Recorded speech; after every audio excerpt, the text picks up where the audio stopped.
you saw the thumbnail. So imagine having to spend 5 nights at Diddy, right? Now imagine you have to spend roughly 13 to 14 months at Diddy. Well, one man actually did it and lived to tell the tale. Producer Rodney Jones. Now, as of today, I believe there are 11 women that have come out uh, with allegations against Mr. Combs. Uh, Let me see, today's the 24th. Yes, one come out today. I believe I saw somewhere there was 11.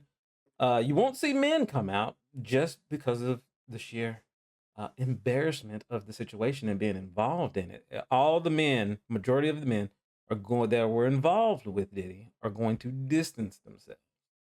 But this one gentleman here spent 13, 14 months roughly with the Ditster, got to experience Mr. Combs in full Diddy form.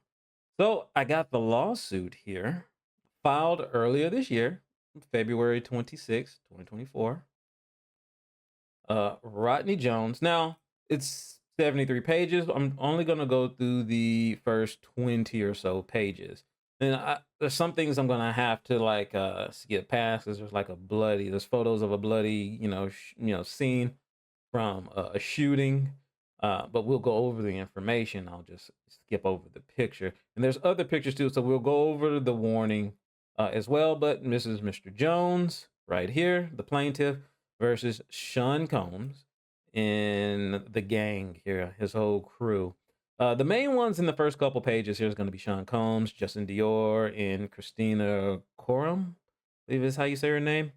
Those are going to be the main ones in the first 20 or so pages, I believe. I think Love Records gets mentioned. But yeah, so let's get into this. Here's the trigger warning. This document contains highly graphic information of a sexual nature, including sexual assault.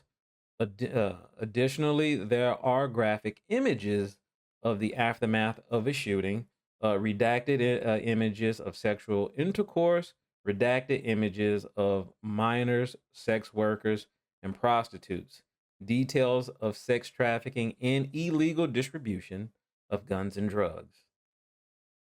Oh, this is if you like stories, get ready because this is about to get man. I don't want to go over his address. Now this is something I actually didn't know about. Diddy. This is something I actually didn't know about him. Defendant Sean Combs is a rapper and recording executive, popularly known by his stage names. Now I knew his occupation, but when I first heard, he used to be Puff Daddy, Puffy, P Diddy, but I've never heard him or anyone call him Brother Love or Love. Not until this, and then that Vogue interview. How do I address you? You can call me Love. Let's see. Mr. Combs came to fame in the early 1990s. This is with his recording label Bad Boy Records. He rose to prominence in the music and entertainment industry over the decades and is regularly referred to as a hip-hop mogul. We're going to start right here on page 7. Okay, so we're going to start right here on page 7.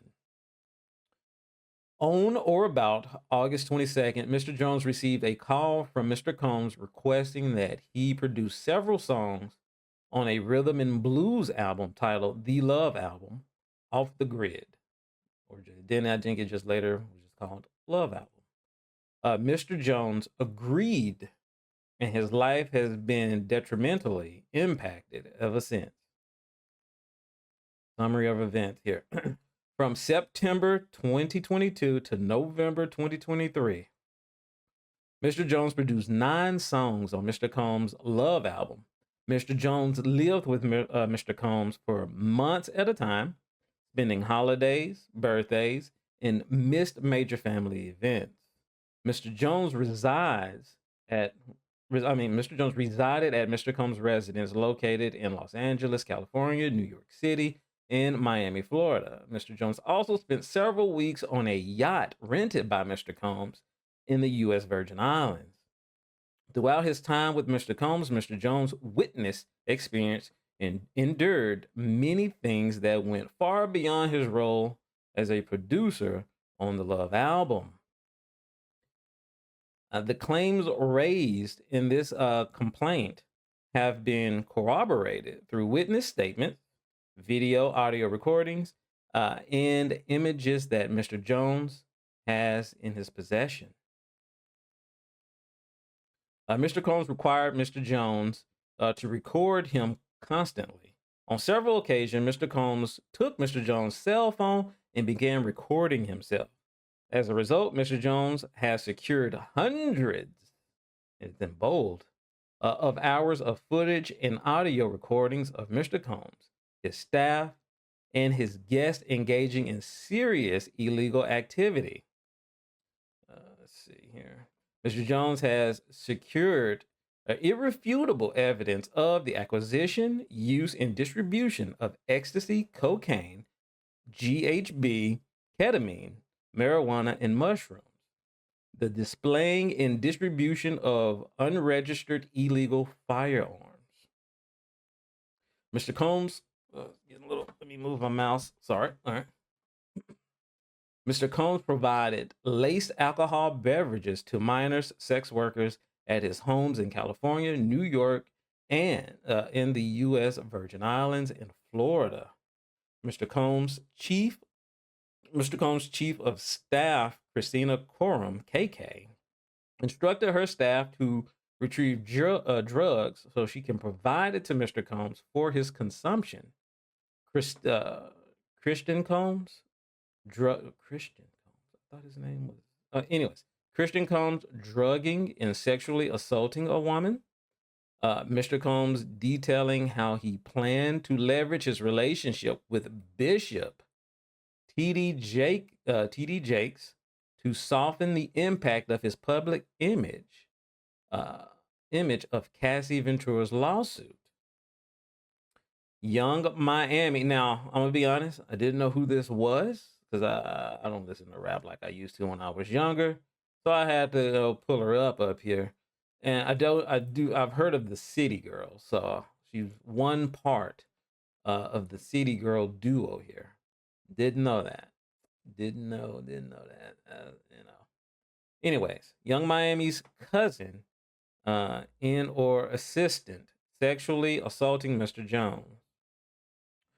Actor Cuba Gooding Jr. sexually harassed and assaulted Mr. Jones. Rapper Redacted on Mr. Combs' yacht, consorting with underage girls, sex workers, and R&B singer Redacted in Mr. Combs' Los Angeles home, consorting with underage girls and sex workers. Now, I'm going to give you I'll show you how to look those guys up or whoever these people are. It's a real easy. You'll just be able to pause it and just type it in, and the person's just going to come up. I'll show you where to do that. Chalice Recording Studio shooting on or about September 12, 2020. Mr. Combs held a writers and producers camp at Chalice Recording Studio. That's the address. Present at this camp. Present at this camp were Mr. Combs, his son Justin Combs, and Justin's friend named G. Mr. G is a 30-year-old tall African American male. In addition to these individuals, other musicians were present at the camp. This writer has spoken to several musicians who attended the camp. One evening during this camp, Mr. Combs, J. Combs, and G were in a heated conversation. That conversation was moved out of the studio into a restroom adjacent to where Mr. Jones was sitting. Mr. Jones was approximately 2 feet away from the bathroom when gunshots rang out. Mr. Jones recalls hearing multiple gunshots. Now, right here, where you see these things right here, you can just type that in. So when you ever see the number 3 above redacted person, number 3, All you gotta do is just go to Google and type that in. Same thing for right here. Go to Google, type that in, and the person's gonna come up. Oops. Person's gonna come up. All right. So moving on. I know there's a picture coming up. I don't want to show it because there's blood and stuff like that's the bloody scene from what they are finna describe here. Mr. Jones immediately went into a state of shock and fear that he would be shot next. Mr. Jones genuinely believed that he would be shot through the door due to how close he was. After the shooting ended, a crowd gathered around the restroom. When the door finally opened, Mr. Combs and Jay Combs exited. G was lying on the floor in a fetal position, holding his stomach and bleeding out of his leg hip area. Everyone stood around looking. Wait a minute. Everyone stood around looking upon G. Frustrated by the lack of aid to G, Mr. Jones dropped everything, ran to G, and immediately began placing pressure on G's gunshot wounds to his stomach. Gunshot wound to his stomach. As he was applying pressure on his stomach, Mr. Jones realized that G was gushing blood from another area near his leg hip. He decided to lift G and place him to sit on the toilet. Mr. Jones asked the crowd to call the ambulance. Mr. Jones lifted G and brought him to the ambulance at the studio front. At this time, Mr. Combs and Justin disappeared to another part of the studio. Mr. Combs gave strict instructions to inform the police that he had nothing to do with the shooting. He also forced Mr. Jones to lie to the police by telling them that G was shot standing outside the studio by a drive-by assailant. Now, there's videos on that. You can go and just type that in, type the shooting here. You could probably just type this title in right there, and it should come up. Okay, we're gonna go down. Yeah, here we go. Man shot outside outside party at a Hollywood recording studio. Okay. Mr. Jones has several corroborating witnesses who spoke with this writer anonymously due to fear of retaliation from Mr. Combs. They have agreed to speak publicly when subpoenaed. Mr. Jones has the clothing he wore that day and believes it may still have the stains and DNA of G's blood. The following are screenshots of the aftermath of the restroom where G was shot by either Mr. Combs or Jay Combs. And I'm not going to show that. We're just going to skip past that picture. Aftermath of shooting of G, clearly G was not shot outside of the studio as Mr. Combs instructed his team to report to law enforcement. Mr. Combs and defendants LR, MR, UMG, and CRS provided private security for the writers' camp at defendants CRS. The security was porous and lackluster at best. The fact that either Mr. Combs and Jay Combs were allowed to enter CRS with guns and those guns were not confiscated by security is a clear breach of duty by Mr. Combs. Defendants LR, MR, and UMG to protect Mr. Jones and the other attendees of this writers camp. As a result of this shooting, Mr. Jones is severely traumatized. Mr. Jones now suffers from PTSD, severe anxiety, depression, and insomnia. Doesn't get better. It doesn't get better.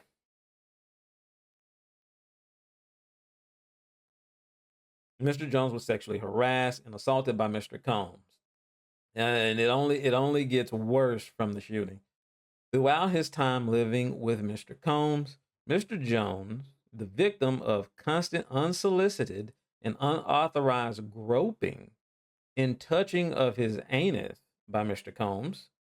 These events took place in LA, New York, Florida, and the United States Virgin Islands. In addition to the unsolicited and unauthorized touching, Mr. Jones was forced by Mr. Combs to work in Mr. Combs' bathroom as Mr. Combs walked around naked and showered in a clear glass enclosure. Bathroom. As Mr. Combs walked around and naked and showered in a clear glass enclosure. As a heterosexual Christian man, Mr. Jones was uncomfortable with Mr. Combs' advances and expressed his discomfort to Mr. Combs' chief of staff, Christina Coram. KK responded to Mr. Jones' complaint with, "You know, Sean will be shunned." That is a messed up thing to say. Sean will be shunned. KK also attempted to downplay Mr. Combs' groping of Mr. Jones' anus and genitals as friendly horseplay, stating that those acts were Mr. Combs' way of showing that he likes you, Mr. Jones. Despite these assurances, on several occasions, when Mr. Combs began to undress and walk around his house naked, KK would say, "Okay, I'm leaving now," and she would disappear. KK's hypocrisy is breathtaking at best or enabling at worst. She knew what was up. So as soon as this stuff started going down, all right, I'm out. Catch you later. This ain't got nothing to do with me. I'm gone. Deuces. All right. Mr. Jones believes that KK aided and abetted Mr. Combs' sexual assault of him and was working with Mr. Combs to groom him into accepting a homosexual relationship. Through these sexual deviant acts, one would say Mr. Combs has a pattern in practice of engaging in such nefarious activities. This ongoing conduct shows that Mr. Combs cannot be rehabilitated. Mr. Combs cannot be rehabilitated. He too far gone, y'all. He too far gone. All right. Mr. Combs attempted to groom Mr. Jones into engaging in gay sex. Mr. Combs was aware that Mr. Jones looked up to and idolized music producer Stephen Aaron Jones, Stevie J. Stevie J is an American DJ, record producer, and television personality. Stevie J was part of Bad Boy Records production team, The Hitman. In 1997, Stevie J won a Grammy Award for his work on Puff Daddy's, Puff Daddy's debut album. Throughout the late 1990s, Stevie J produced for several artists, including Mariah Carey, Tevin Campbell, The Notorious B.I.G., 112, Jodeci, Faith Evans, Jay-Z, and Eve. Stevie J was one of the producers on the Love album. And there's a picture. Now I'm going to show you that picture, but warning before that picture. Warning, it's graphic before that picture. Mr. Combs used access to Stevie J and his knowledge of Mr. Jones' admiration of Stevie J to groom and entice Mr. Jones to engage in homosexuality. Mr. Jones went so far as to share a video of Stevie J anally penetrating a Caucasian male without a condom. This was done to ease Mr. Jones' anxiety concerning homosexuality. According to Mr. Combs, this is a normal practice in the musical industry. Just look at that. This is a normal practice in the music industry. Look, even Stevie J is doing it. Mr. Combs informed Mr. Jones that he had engaged in sexual intercourse with rapper Five. You see what I said, Five there? So when we get down there, I'll let you see what to type in so you could, and then, So Mr. Combs informed Mr. Jones that he engaged in sexual activities in course with rapper 5, redacted, R&B singer 6, redacted, and Stevie J. So Mr. Diddy is saying he diddled these guys. Okay. Mr. Combs promised to make sure that Mr. Jones wins Producer of the Year at the Grammys if he engaged in homosexuality. Now on the racketeering, what is that? What is that? Is it, what? It's not Is it extortion? Would it a bit more blackmail, wouldn't it? Yeah, coercion. Well, it's not really. He's not really using a threat though. He's not really threatening them. So let me know in the comment section what you think. Where would that one fall? I mean, I feel like that's blackmail. It's blackmail, right? The following are screenshots of the video of Stevie J anally penetrating a Caucasian male that Mr. Combs provided Mr. Jones. Get ready for that.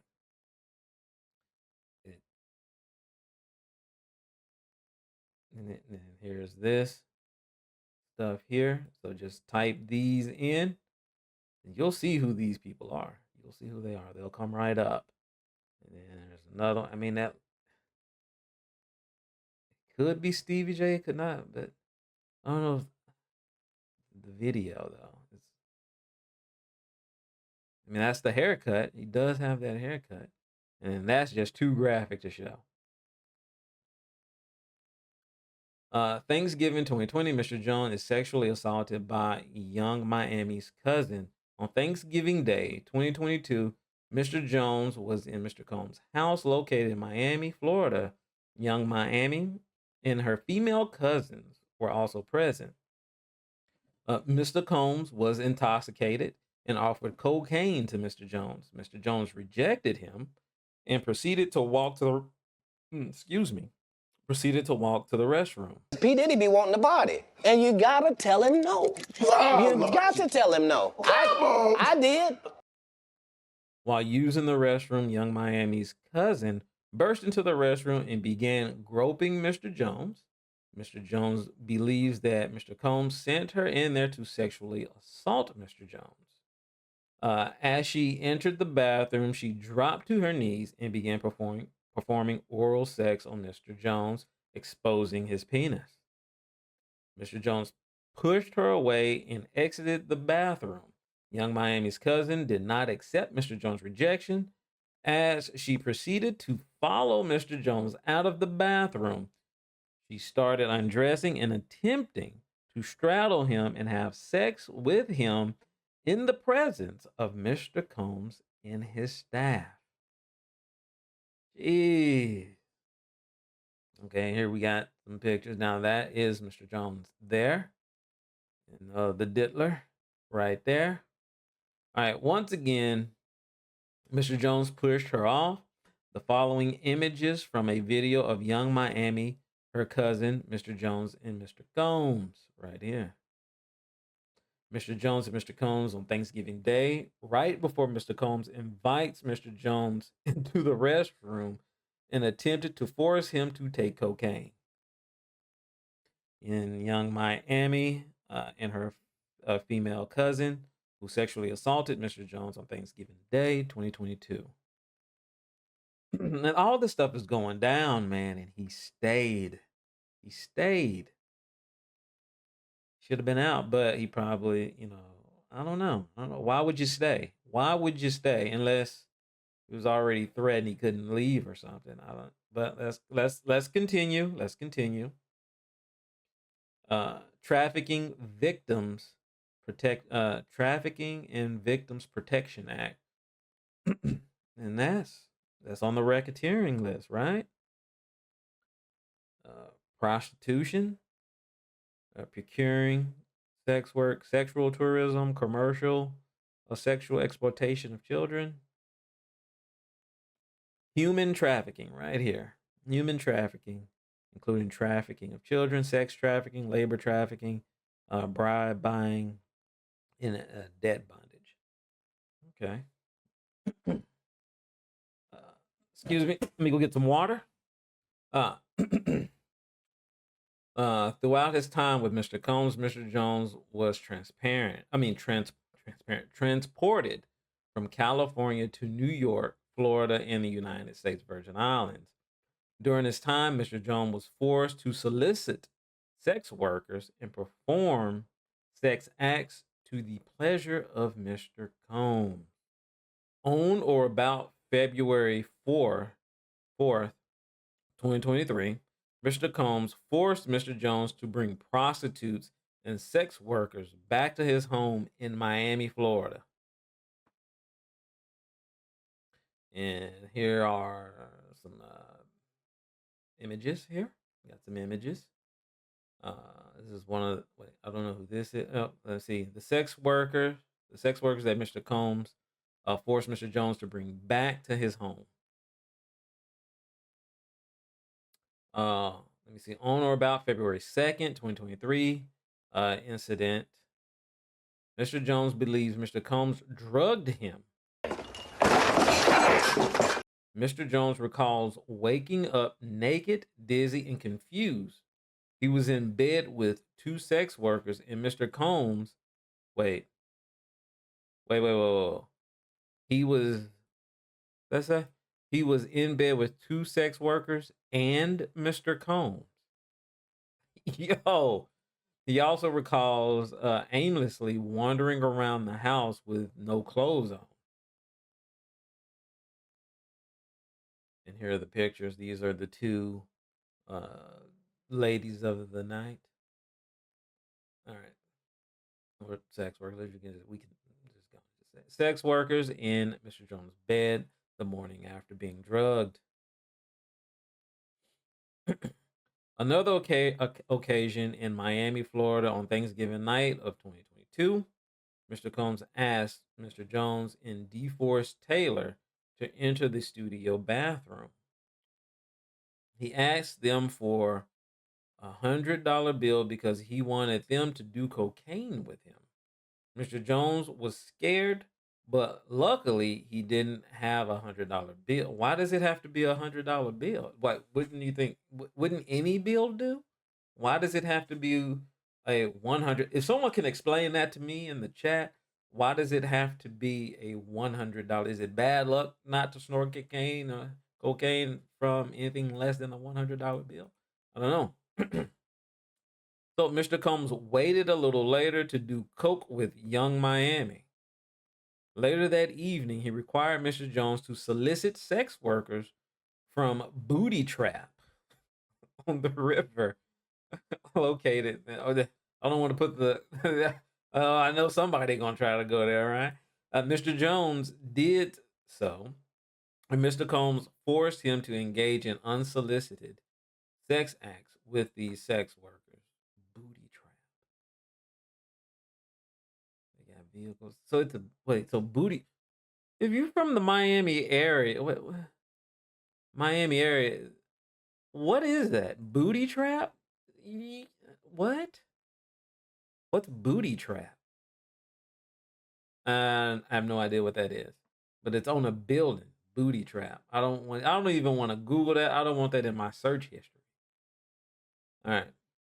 Booty Trap on the river. As part of Mr. Jones' sex worker recruitment tools, Mr. Combs provided Mr. Jones with an exclusive Bad Boys baseball cap and required him to wear it to Booty Trap on the river as a signal to any sex worker he approached that Mr. Combs was in town and had sent Mr. Jones to recruit them. Jeez.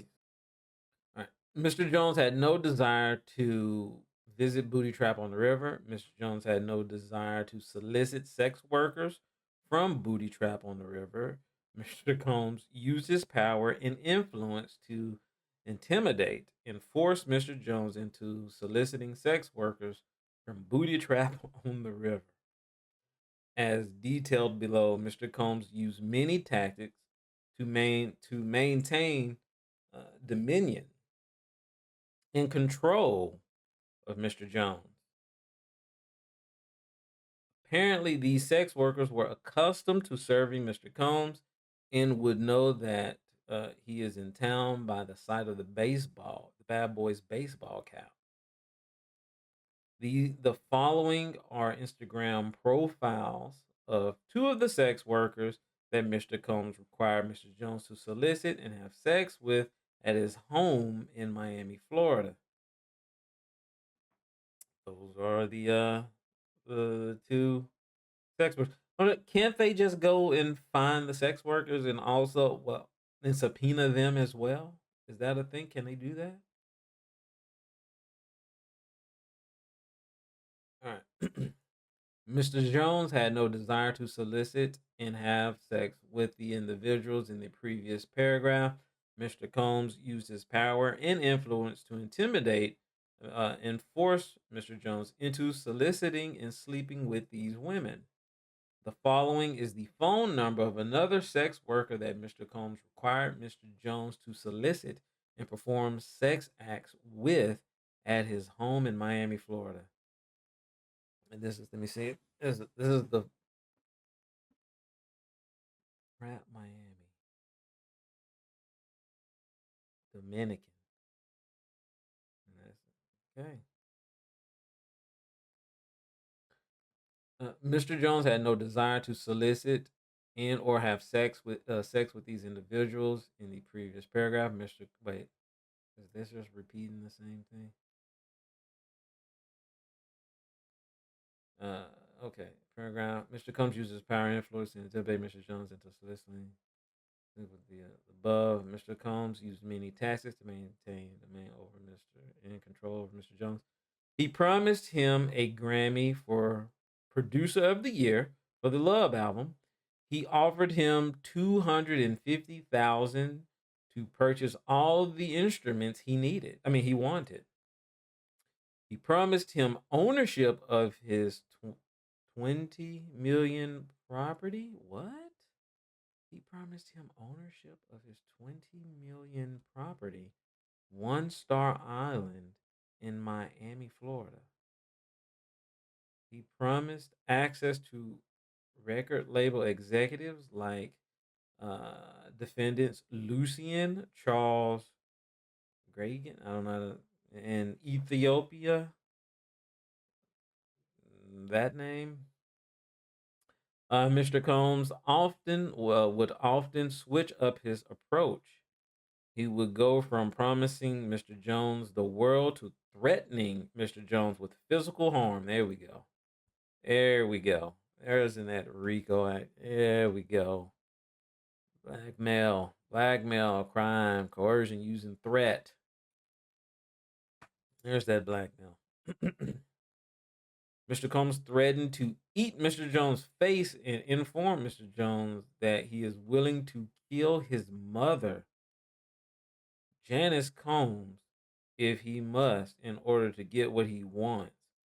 So he wouldn't think twice to harm Mr. Jones. Wow. After him saying that his mother is probably like the most important person to him or the most influential person to him or something like that. Who's your biggest inspiration? My biggest inspiration is my mother.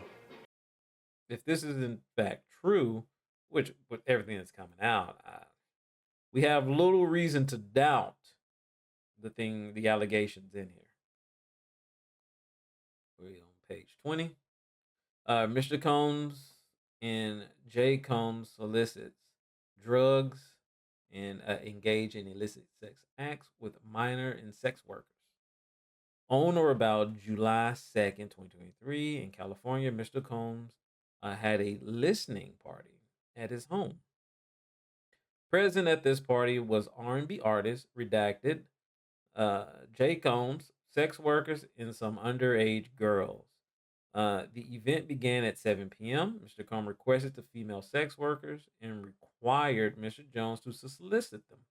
An hour later, several sex workers appeared. In addition to sex workers, there were at least 5 women in the crowd that were under the age of 16. Mr. Combs forced all the women to drink Lace de Leon liquor upon information Upon information and belief, Mr. Combs laced the liquor with ecstasy. Mr. Combs did not check the identification of any of these underage girls. The presence of these underage women made Mr. Jones very uncomfortable. He attempted to leave, and Mr. Combs forced him to stay. P. Diddy be wanting the body, and you gotta tell him no. You got to tell him no. I did. Mr. Combs Mr. Combs went so far as to take Mr. Jones' car keys to prevent him from leaving. After being forced to drink laced De Leon laced De Leon shots, Mr. Jones began feeling lightheaded and recalled passing out and waking up at 4 a.m. the following morning, naked, with a sex worker sleeping next to him. Jeez, what if he would have gotten an STD? Well, we don't know if he did, because he probably didn't disclose that. But what if he would have gotten that, or one of them gotten pregnant and decided to keep the baby? Like, yeah. Screenshots of the video from the night embedded below. So there's a couple screenshots down here. You can just type that in. You'll see who that is. And the faces are blacked out and everything. Mr. Combs with an underage girl, a female. That's the Puff himself with an underage female. Underage females. Sex workers. And then this is his son, Justin Combs, with an underage female. Right there. I don't know if that one is or not. Okay. So 22 right here. Mr. Combs attempted to pass off Mr. Jones to Cuba Gooding Jr. This is at the same party. No, this is the yacht. This is on the yacht. Mr. Mr. Jones believes that Mr. Jones believes that Mr. Combs was grooming him to pass him off to his friends. This fear became reality when Mr. Combs introduced Mr. Jones to Cuba Gooding Jr. to radio while they were on Mr. Combs' yacht. During the introduction, Mr. Combs suggested that Cuba get to know Mr. Jones better. He then left them alone in a makeshift studio on the yacht. And I've seen this video, and like Cuba just look, he is just so wasted. So I believe he was probably drugged at this moment too, because he just looks wasted, So I do believe he was drugged from the video. Mr. Combs and Cuba Gooding Jr.'s moment before Mr. Combs and Cuba Gooding Jr. moment before Mr. Jones is assaulted, as evidenced by a video of which screenshots are embedded below. Cuba Gooding Jr. Began touching, groping, and fondling Mr. Jones's leg, his upper inner thighs, near his groin, and the small of his back, near his buttocks, in his shoulders. Mr. Jones was extremely uncomfortable and proceeded to lean away from Cuba Gooding Jr. He rejected his advances, and Mr. Gooding Jr. Did not stop until Mr. Jones forcibly pushed him away. Following is the screenshots of the encounter with Cuba Gooding Jr. And it's just one, but like you could just do a search. The videos online. He just looks wasted, and he's like trying to play it off, and he's trying to get some work done. He's a producer after all, and yeah. Cuba Gooding Jr. forcibly touching Mr. Jones on Mr. Combs' yacht. The Love album. Let me see. We are 23. The Love album. Throughout his time with Mr. Combs, Mr. Jones was under an implied Throughout his time with Mr. Combs, Mr. Jones was under an implied work for hire agreement. He was not compensated for his time living with Mr. Combs or for the songs he produced. As evidence, he was listed as producer for the following songs on the Love album, finally released: Deliver Me.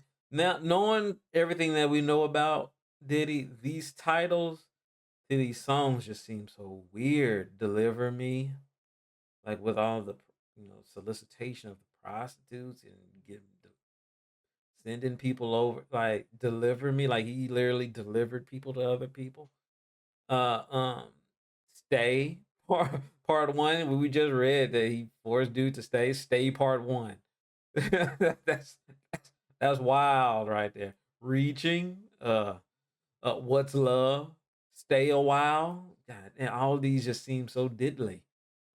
Moments. Need somebody. Homecoming. Touch love. Okay. Mr. Combs and defendants LR, MR, UGM all benefited from Mr. Jones's product. They failed to compensate Mr. Jones for his work. As a result, Mr. Combs and defendants LR, MR, and UGM were all unjustly enriched at the expense of Mr. Jones. Mr. Jones attempted to work with Mr. Combs to ensure his publishing and royalty rights for the work he completed on the Love album. Mr. Combs only offered Mr. Jones $29,000 for 13 months, thousands of hours of work, and 9 songs that made it to the album, Love album. Ironically, Mr. Jones was willing to take 50. His publishing and royalties. Mr. Combs' self-serving greed would not allow him to pay Mr. Jones an additional $21,000. This Cuba Gooding Jr. story. Now Cuba has some other allegations on himself right here. I think when this came out, couldn't believe it because I heard about this before all these allegations. I'm not going to click on that. We're just going to finish up here. Mr. Combs' deceptive business practices have become so bad that Mr. Jones was left with no choice other than to make a public plea on social media for Mr. Combs to pay him for his work. After publicly requesting that Mr. Combs do the right thing and pay him fairly, Mr. Jones received an onslaught of threatening messages from Stevie J and Love Records and A&R DeForest Taylor. Defrost. You playing? I'm in studio, some audio. You 100% layer. And is he trying to say liar and weirdo? Good luck. Number still same. Run into, come talk to me in public, on the public podcast and forum. Okay. So I think this is where we're gonna leave it right here. Before the DeForest threatening them and everything. Yeah, we'll leave it here for this one. If you wanna keep going, this is a crazy lawsuit. There's a lot more in it with a lot more pictures, and it's just an insane situation to be in. I can only imagine, but that's the way. Well, we'll see. We'll see. Diddy is going away for life, basically. He will not see the light of day. More and more, if the men will also come out, I know, let me switch this up. I know it's going to be embarrassing for them. They don't want to go through it, but if the men as well as the women, if everyone comes forward and come out, Diddy will never see the light of day again. And then, of course, the implications of other celebrities. That's the real thing. That's this is Diddy's side. You can only imagine what other people in higher ranking positions are also doing to keep people quiet as well. So he's not the only one. And we talking about CEOs and stuff here. So, powerful people. So that's it for this video. It's unsettling, wild, crazy. But I'll see you guys in the next one. If you want to continue that, just let me know in the comments section.